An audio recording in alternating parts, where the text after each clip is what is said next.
women in overground comics, they were there, but they were not appreciated.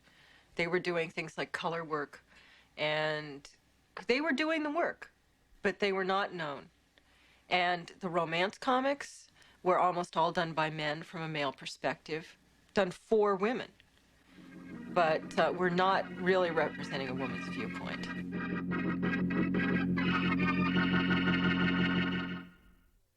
My work, apparently, it's like it projects an image. It must project an image of such innocence. Apparently the style is so innocent that people, they don't see it. It's in front of their eyes and they don't see it. And that's why I've been able to talk about some really, extreme subjects, because the work itself is so accessible and kind of, people have called it naive.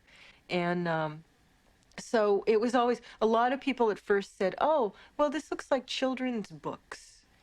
And said, why don't you do children's books, which like pays miserably, and like, of course, I mean, how can I talk about things that I want to talk, how can I talk about sex in a children's book? I mean, that's what I wanted to talk about, that and political things.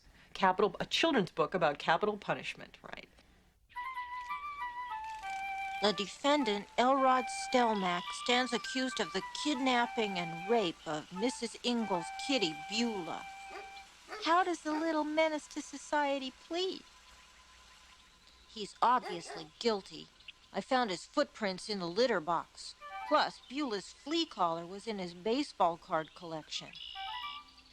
Due to this indisputable evidence, I find Elrod a threat to the tranquility of this neighborhood. And I'm really grossed out. You're dead, Elrod. I'm sure glad this toaster has a long execution cord. Oh, Elrod, sorry. I don't think he'll ever do it again. Who do you think you are, God? You can't pardon him. Smells like soup. It's hard to keep the crime rate and your electric bill down at the same time.